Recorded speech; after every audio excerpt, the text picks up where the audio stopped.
Risking everything against his own ability has won Judd Trump all of snooker's major titles, making him one of the wealthiest and most successful snooker players of all time, and his shots are infamous, even with people who don't pay a lot of attention to the game. But despite his best efforts, Judd believes the game is failing, falling further and further behind other sports as old-fashioned attitudes continue to disappoint younger fans.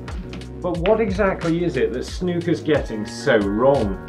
Well, according to Judd, quite a bit. From a dress code that he believes to be uncool and 30 years out of date, to only focusing on players he thinks are well past their best, and commentary that lacks passion that's completely out of touch with the game. But Judd also believes it's the players themselves who are failing. But Judd does have a plan to solve these problems, so long as the game itself takes the same risks that Judd's been taking his entire career. And the first problem we need to fix is nostalgia. Even though they still attract big crowds, Judd explains that people under 30 have little to no interest in the veteran players. People of this age seem not to care about who won the 1991 World Championships, or even who John Spencer is. Judd is convinced that teenagers have about as much interest in this sort of thing as Ronnie does in this Bet Victor quiz. What was the score when Mark Davis beat Ronnie O'Sullivan in the semi-final? 4-0. Who eliminated Judd Trump in the 4th round? Me. Which Northern Irish player went furthest in the event? Mark Allen. When and where is the next Bet Victor Home Nations event? Belfast. So if all of this is true, why does the old footage do so well on modern platforms like YouTube? Well, I think the answer is down to volume. To generate interest, you need to go around this cycle, and the great thing about the old nostalgic content is people have quite a lot of videos stored away. So they upload that video to a platform like YouTube, and the audience responds to it. And if the audience responds to it well, they're likely to upload more content to YouTube. And then I get a little bit overexcited here, but basically the archive footage is still very popular with die-hard snooker fans. It's just not popular with Judd, and Judd doesn't believe it's popular with the average person on the street either. Judd would like to see younger players he finds exciting, like Jamie Wilson, Lulian Boyko or Jamie Clark, be used to build up a match rather than focusing on past world champions from over 20 years ago. The problem is, TV companies and the media as a whole don't want to take a risk on these younger players because there isn't the evidence out there already that they can draw a crowd. And there should be, but there's less video to upload to the platform, so the audience is going to be smaller, so this doesn't quite build as fast. So we end up talking about past world champions and golden age players, but as Judd points out, no other sport talks about its golden age before a big event. Of course, this is made a little bit harder by the so-called class of '92 being very successful. Of course you want to build up these guys because they succeed so often and draw a crowd. It's far harder to promote younger, more unknown players.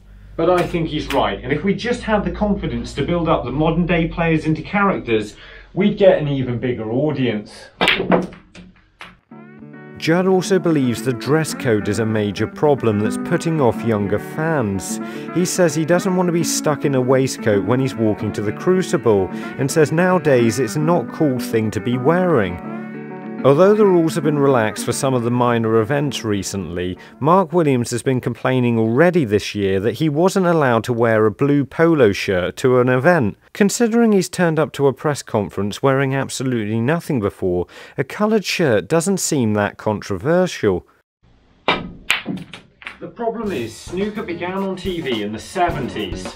At this time, it wanted to portray an image of the game that was both smart and civilized, and was desperate not to present itself as a scruffier, cheaper version of golf.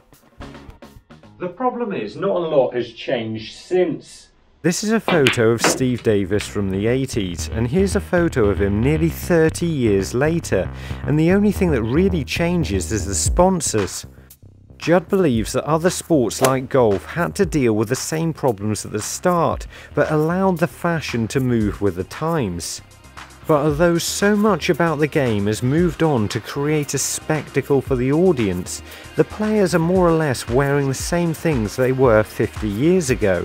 It's clear that Judd believes we're now at a crossroads, and if we don't change something soon, we're going to lose the younger generations forever, because they don't want to stick around with something that looks so out of touch. I just think if the way snooker players look is putting people off, then things need to change.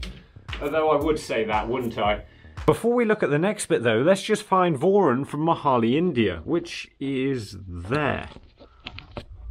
And if you put any thought into it, you'd probably expect the commentators to come up somewhere. Because if you want to create a new interest in the game, not just keep the ones you've already got, these people are going to be essential. Judd believes they don't know enough about the current game, so go on continuously about the 80s, which just sends everybody back down that nostalgia loop. Which simply divides the audience into the people who like the old stories and everybody else. By the end of the match, there were 2,000 people watching. Where's the cue ball going? Foul. Oh, Mark's out before. that could be the end. So you'd expect Judd to say, everybody's getting it wrong and we need to replace the commentators. But it's not exactly like everybody's getting it wrong. Judd also believes snooker would benefit from a Clive Everton-like figure with a passion for the game, and praises Eurosport's pundit Andy Goldstein for going out of his way to make the game both more accessible and more exciting for newer audiences. The way he's pushed players into doing things a little bit outside their comfort zone to help explain the sport has really shone through. But what would I do about the commentary situation? As a rule, I'd have one current player in every commentary team, but nobody really cares what I think.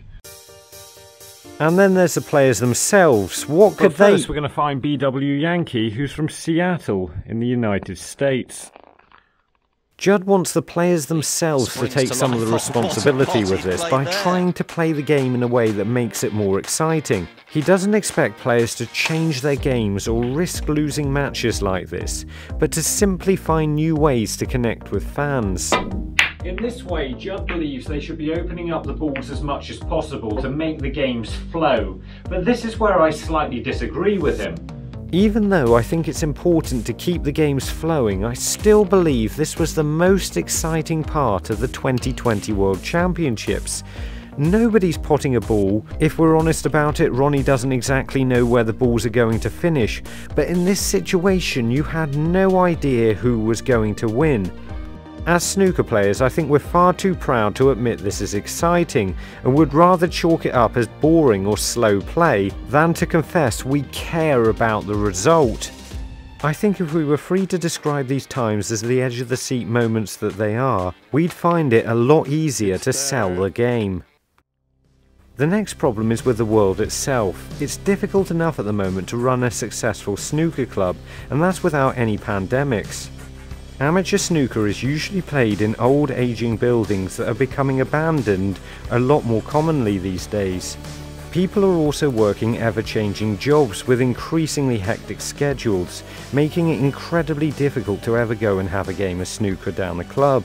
This bit doesn't really affect Judd so much because he's a professional, but I cannot say it any more clearly. Especially in the UK, we need more snooker clubs. The chances are, however, there's not a single person watching this video that's going to be able to do anything about this, because it's going to take an incredible amount of money, or a complete change on policies of ground rent or licensing. So is there anything we can do? Well, I do have a plan. So this is my plan, and I believe this is achievable. To start off with, we changed the dress code, even if people don't like it, but we still insist on it being smart. This should allow players to show who they are a little bit more as individuals, but also won't put off younger players from taking part in the sport. And speaking of younger players, we put more of an emphasis on them and try to promote them before a big game. This may be slow to take off, and in the short term they may let you down, but in 3 to 4 years' time we're going to be glad we did this, because the older players simply won't be there anymore.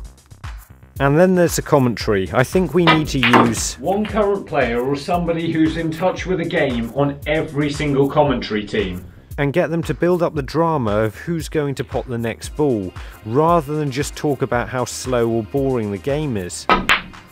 Players finding their own ways to be exciting. As Judd said, the players do need to take some of the responsibility for this, and allow the media to see a character that they can build them into. I would love World Snooker to do all of this, and I think Judd's right. It's not just a suggestion for him. I think they need to do it. Do I think they will? Unfortunately, not for the moment anyway. And if you're passionate about boosting the game yourself, have a look at these two videos. And remember, don't just watch play, and make the commitment to becoming a better player by subscribing to the channel and visit the website.